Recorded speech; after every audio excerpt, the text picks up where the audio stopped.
Once upon a time there was a king, so great, so beloved by his people, and so respected by all his neighbours and allies, that one might almost say he was the happiest monarch alive. His good fortune was made even greater by the choice he had made for wife, of a princess as beautiful as she was virtuous, with whom he lived in perfect happiness. Now of this chaste marriage was born a daughter endowed with so many gifts that they had no regret because other children were not given to them. Magnificence, good taste, and abundance reigned in the palace. There were wise and clever ministers, virtuous and devoted courtiers, faithful and diligent servants. The spacious stables were filled with the most beautiful horses in the world, and coverts of rich comparison. But what most astonished strangers who came to admire them was to see in the finest stall a master donkey, with great long ears. Now it was not for a whim, but for a good reason that the king had given this donkey a particular and distinguished place. The special qualities of this rare animal deserved the distinction, since nature had made it in so extraordinary a way that its litter, instead of being like that of other donkeys, was covered every morning with an abundance of beautiful golden crowns, and golden louis of every kind, which were collected daily. Since the vicissitudes of life wait on kings as much as on their subjects, and good is always mingled with ill, it so befell that the Queen was suddenly attacked by a fatal illness, and, in spite of science and the skill of the doctors, no remedy could be found. There was great mourning throughout the land. The king, who, notwithstanding the famous proverb, that marriage is the tomb of love, was deeply attached to his wife, was distressed beyond measure, and made fervent vows to all the temples in his kingdom, and offered to give his life for that of his beloved consort. But he invoked the gods and the fairies in vain. The Queen, feeling her last hour approach, said to her husband, who was dissolved in tears, "It is well that I should speak to you of a certain matter before I die, if perchance you should desire to marry again." At these words the king broke into piteous cries, took his wife's hands in his own, and assured her that it was useless to speak to him of a second marriage. "No, my dear spouse," he said at last, "speak to me rather of how I may follow you."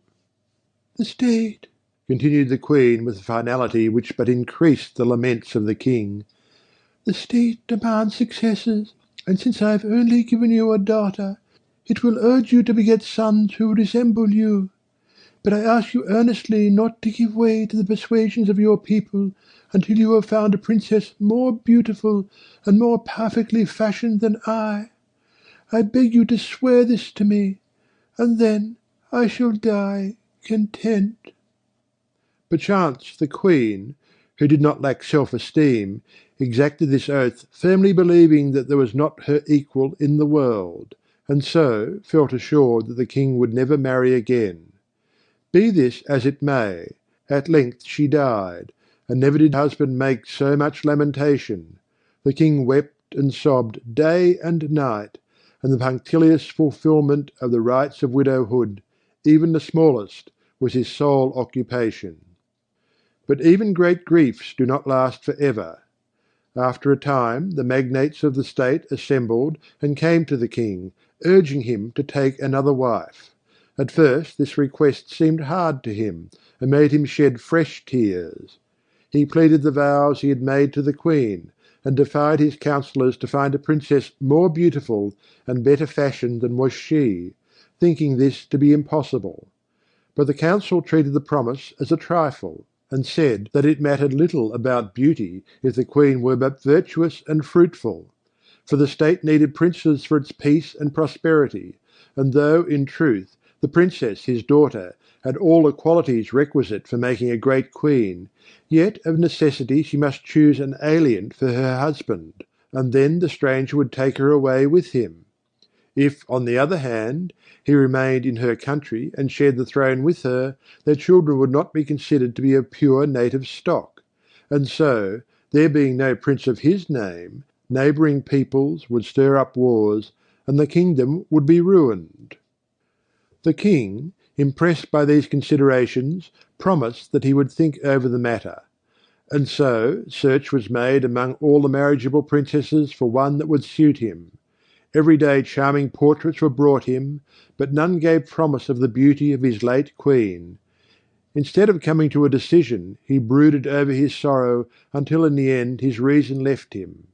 In his delusions he imagined himself once more a young man. He thought the princess, his daughter, in her youth and beauty, was his queen as he had known her in the days of their courtship, and living thus in the past, he urged the unhappy girl to speedily become his bride.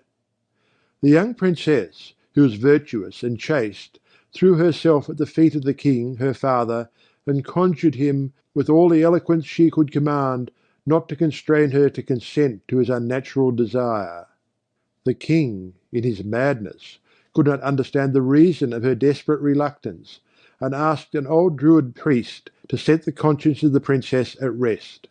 Now this Druid, less religious than ambitious, sacrificed the cause of innocence and virtue to the favour of so great a monarch, and instead of trying to restore the king to his right mind, he encouraged him in his delusion.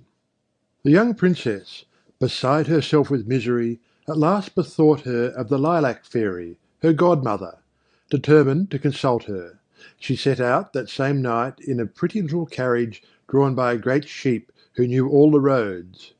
When she arrived, the fairy, who loved the princess, told her that she knew all she had come to say, but that she need have no fear, for nothing would harm her, if only she faithfully fulfilled the fairy's injunctions. "For, my dear child," she said to her, "it would be a great sin to submit to your father's wishes, but you can avoid the necessity without displeasing him. Tell him that to satisfy a whim you have, he must give you a dress the colour of the weather. Never, in spite of all his love and his power, will he be able to give you that." The princess thanked her godmother from her heart, and the next morning spoke to the king as the fairy had counselled her, and protested that no one would win her hand unless he gave her a dress the colour of the weather. The king, overjoyed and hopeful, called together the most skilful workmen and demanded this robe of them, otherwise they should be hanged. But he was saved from resorting to this extreme measure, since on the second day they brought the much desired robe. The heavens are not a more beautiful blue, when they are girdled with clouds of gold, than was that lovely dress when it was unfolded. The princess was very sad because of it, and did not know what to do. Once more she went to her fairy godmother, who, astonished that her plan had been foiled, now told her to ask for another gown the colour of the moon. The king again sought out the most clever workmen, and expressly commanded them to make a dress the colour of the moon.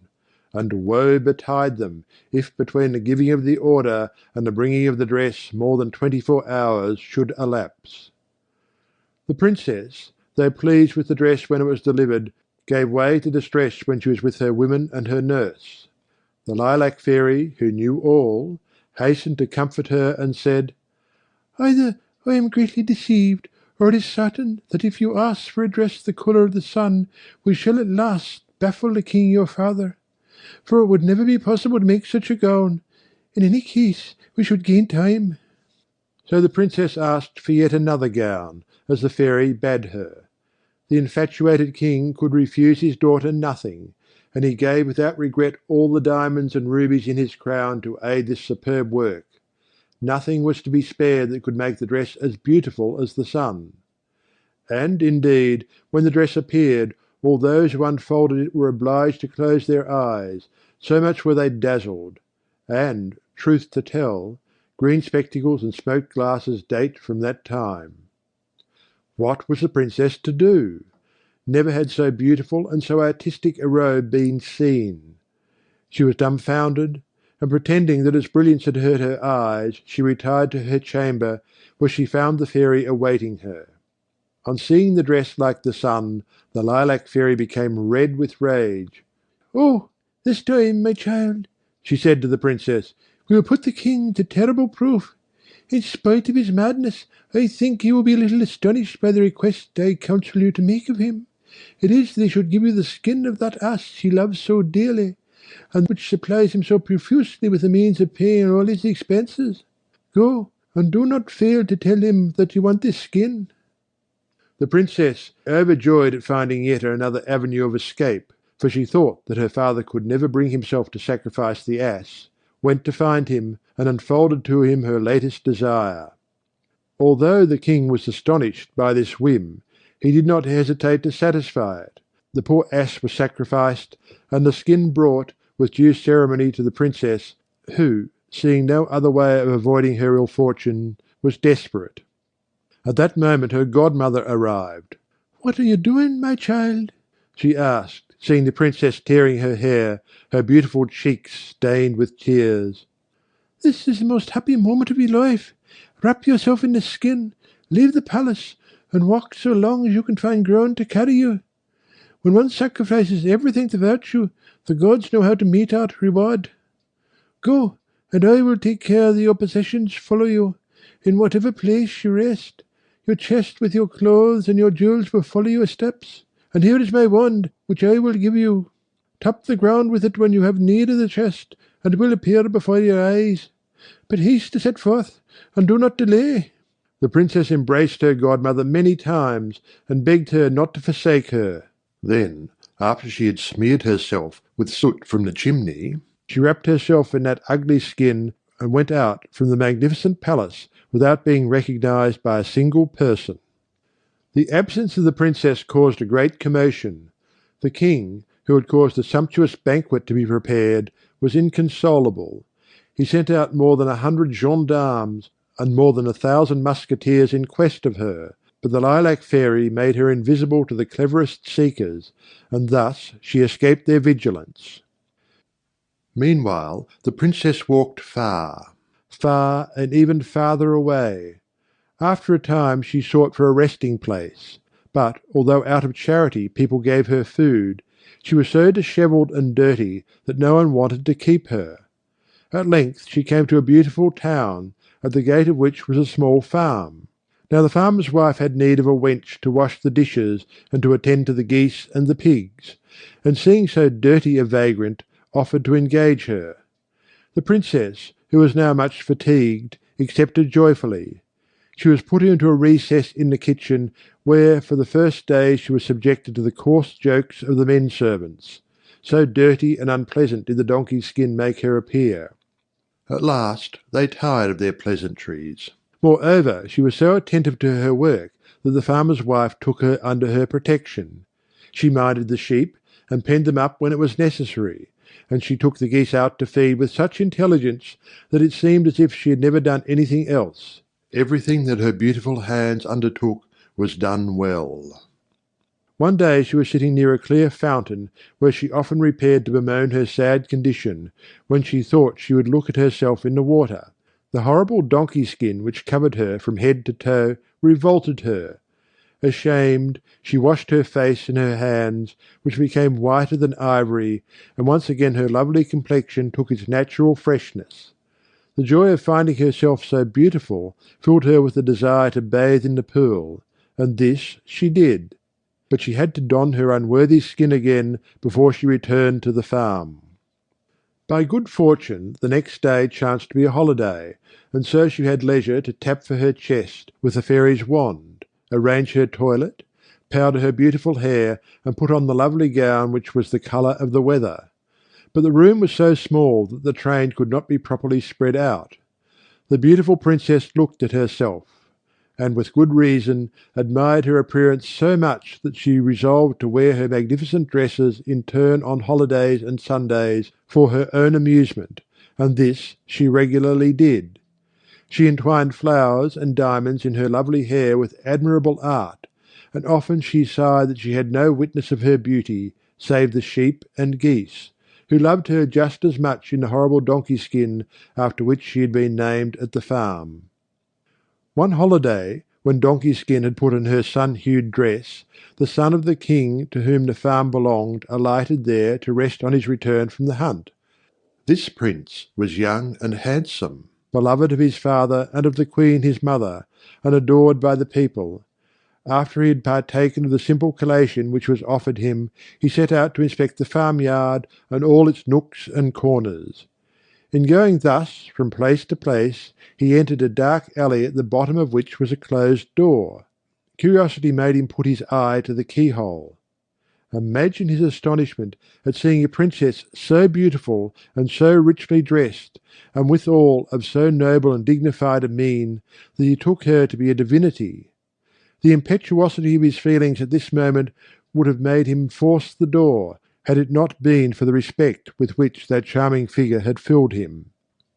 It was with difficulty that he withdrew from this gloomy little alley, intent on discovering who the inmate of the tiny room might be.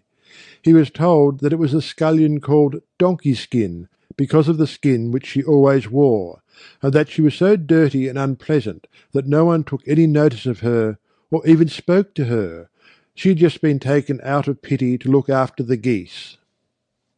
The Prince, though little satisfied by this information, saw that these dense people knew no more, and that it was useless to question them. So he returned to the palace of the king his father, beyond words in love, having continually before his eyes the beautiful image of the goddess whom he had seen through the keyhole. He was so full of regret that he had not knocked at the door, and promised himself that he would not fail to do so next time. But the fervency of his love caused him such great agitation that the same night he was seized by a terrible fever, and was soon at death's door. The Queen, who had no other child, was in despair because all remedies proved useless. In vain she promised great rewards to the doctors. Though they exerted all their skill, nothing would cure the Prince. At last they decided that some great sorrow had caused this terrible fever. They told the Queen, who, full of tenderness for her son, went to him and begged him to tell her his trouble.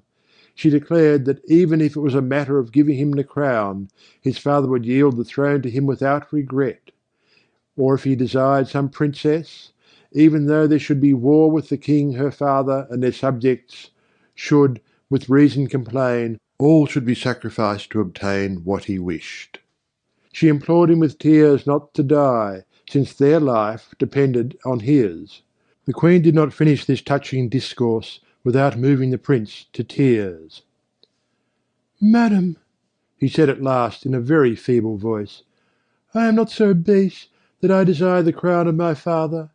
Rather may Heaven grant him life for many years, and that I may always be the most faithful and the most respectful of his subjects. As to the princesses that you speak of, I have never yet thought of marriage, and you well know that, subject as I am to your wishes, I shall obey you always, even though it be painful to me." "Ah, my son," replied the Queen, "we will spare nothing to save your life. But, my dear child, save mine and that of the king your father, by telling me what you desire, and be assured that you shall have it." "Well, madam," he said, "since you would have me tell you my thought, I obey you. It would indeed be a sin to place in danger two lives so dear to me. Know, my mother, that I wish Donkey Skin to make me a cake, and to have it brought to me when it is ready." The Queen, astonished at this strange name, asked who Donkey Skin might be. "It is, madam," replied one of her officers, who had by chance seen this girl. "It is the most ugly creature imaginable after the wolf, a slut who lodges at your farm, and minds your geese." "It matters not," said the Queen. "My son, on his way home from the chase, has perchance eaten of her cakes. It is a whim such as those who are sick do sometimes have. In a word, I wish that Donkey Skin, since Donkey Skin it is, make him presently a cake." A messenger ran to the farm, and told Donkey Skin that she was to make a cake for the Prince as well as she possibly could. Now, some believed that Donkey Skin had been aware of the Prince in her heart at the moment when he had put his eye to the keyhole, and then, looking from her little window, she had seen him, so young, so handsome, and so shapely, that the remembrance of him had remained, and that often the thought of him had cost her some sighs. Be that as it may, Donkey Skin, either having seen him, or having heard him spoken of with praise, was overjoyed to think that she might become known to him. She shut herself in her little room, threw off the ugly skin, bathed her face and hands, arranged her hair, put on a beautiful corsage of bright silver, and an equally beautiful petticoat, and then set herself to make the much desired cake. She took the finest flour, and the newest eggs and freshest butter, and while she was working them, whether by design or no, a ring which she had on her finger fell into the cake and was mixed in it. When the cooking was done, she muffled herself in her horrible skin, and gave the cake to the messenger, asking him for any news of the Prince. But the man would not deign to reply, and, without a word, ran quickly back to the palace. The Prince took the cake greedily from the man's hands, and ate it with such voracity that the doctors who were present did not fail to say that this haste was not a good sign. Indeed, the Prince came near to being choked by the ring, which he nearly swallowed, in one of the pieces of cake. But he drew it cleverly from his mouth, and his desire for the cake was forgotten as he examined the fine emerald set in a gold keeper ring, a ring so small that he knew it could only be worn on the prettiest little finger in the world. He kissed the ring 1,000 times, put it under his pillow, and drew it out every moment that he thought himself unobserved. The torment that he gave himself, planning how he might see her to whom the ring belonged, not daring to believe that if he asked for Donkey Skin she would be allowed to come, and not daring to speak of what he had seen through the keyhole, for fear that he would be laughed at for a dreamer, brought back the fever with great violence. The doctors, not knowing what more to do, declared to the Queen that the Prince's malady was love, whereupon the Queen and the disconsolate King ran to their son. "My son, my dear son," cried the affected monarch, "tell us the name of her whom you desire. We swear that we will give her to you, even though she were the vilest of slaves." The Queen, embracing him, agreed with all that the King had said, and the Prince, moved by their tears and caresses, said to them, "My father and my mother, I in no way desire to make a marriage which is displeasing to you." And drawing the emerald from under his pillow, he added, "To prove the truth of this, I desire to marry her to whom this ring belongs. It is not likely that she who owns so pretty a ring is a rustic or a peasant." The King and the Queen took the ring, examined it with great curiosity, and agreed with the Prince that it could only belong to the daughter of a good house. Then the King, having embraced his son and entreated him to get well, went out. He ordered the drums and fifes and trumpets to be sounded throughout the town, and the heralds to cry that she whose finger a certain ring would fit should marry the heir to the throne. First the princesses arrived, then the duchesses, and the marquises, and the baronesses, but though they did all they could to make their fingers small, none could put on the ring. So the country girls had to be tried, but, pretty though they all were, they all had fingers that were too fat. The Prince, who was feeling better, made the trial himself. At last it was the turn of the chambermaids, but they succeeded no better. Then, when everyone else had tried, the Prince asked for the kitchen maids, the scullions, and the sheep girls. They were all brought to the palace, but their coarse, red, short fingers would hardly go through the golden hoop as far as the nail. "You have not brought that Donkey Skin who made me the cake," said the Prince. Everyone laughed and said, "No," so dirty and unpleasant was she. "Let some one fetch her at once," said the King. "It shall not be said that I left out the lowliest." And the servants ran laughing and mocking to find the goose girl. The Princess, who had heard the drums and the cries of the heralds, had no doubt that the ring was the cause of this uproar. Now she loved the Prince, and as true love is timorous and has no vanity, she was in perpetual fear that some other lady would be found to have a finger as small as hers. Great then was her joy when the messengers came and knocked at her door. Since she knew they were seeking the owner of the right finger on which to set her ring, some impulse had moved her to arrange her hair with great care, and to put on her beautiful silver corsage, and a petticoat full of furbelows and silver lace studded with emeralds. At the first knock, she quickly covered her finery with the donkey skin, and opened the door. The visitors, in derision, told her that the king had sent for her in order to marry her to his son.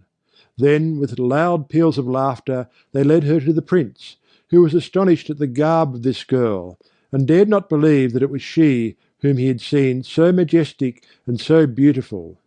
Sad and confounded, he said, "Is it you who lodge at the bottom of that dark alley in the 3rd yard of the farm?" "Yes, your highness," she replied. "Show me your hand," said the prince, trembling, and heaving a deep sigh. Imagine how astonished everyone was. The king and the queen, the chambermaids, and all the courtiers were dumbfounded, when from beneath that black and dirty skin came a delicate little white and rose-pink hand, and the ring slipped without difficulty on to the prettiest little finger in the world. Then, by a little movement which the princess had made, the skin fell from her shoulders, and so enchanting was her guise, that the prince, weak though he was, fell on his knees and held her so closely that she blushed. But that was scarcely noticed, for the king and queen came to embrace her heartily, and to ask her if she would marry their son. The princess, confused by all these caresses, and by the love of the handsome young prince, was about to thank them, when suddenly the ceiling opened, and the lilac fairy descended in a chariot made of the branches and flowers from which she took her name, and with great charm told the princess's story. The king and queen, overjoyed to know that Donkey Skin was a great princess, redoubled their caresses. But the prince was even more sensible of her virtue, and his love increased as the fairy unfolded her tale. His impatience to marry her, indeed, was so great that he could scarcely allow time for the necessary preparations for the grand wedding which was their due. The king and queen, now entirely devoted to their daughter-in-law, overwhelmed her with affection. She had declared that she could not marry the prince without the consent of the king, her father, so he was the first to whom an invitation to the wedding was sent. He was not, however, told the name of the bride. The lilac fairy, who, as was right, presided over all, had recommended this course to prevent trouble. Kings came from all the countries round, some in sedan chairs, some in beautiful carriages. Those who came from the most distant countries rode on elephants and tigers and eagles. But the most magnificent and most glorious of all was the father of the princess. He had happily recovered his reason, and had married a queen who was a widow and very beautiful, but by whom he had no child. The princess ran to him, and he recognized her at once, and embraced her with great tenderness before she had time to throw herself on her knees. The king and queen presented their son to him, and the happiness of all was complete. The nuptials were celebrated with all imaginable pomp, but the young couple were hardly aware of the ceremony, so wrapped up were they in one another. In spite of the protests of the noble-hearted young man, the prince's father caused his son to be crowned the same day, and kissing his hand, placed him on the throne. The celebrations of this illustrious marriage lasted nearly 3 months, but the love of the two young people would have endured for more than 100 years had they outlived that age, so great was their affection for one another. The moral. It scarce may be believed, this tale of Donkey Skin, but laughing children in the home, yea, mothers, and grandmothers too, are little moved by facts. By them 'twill be received.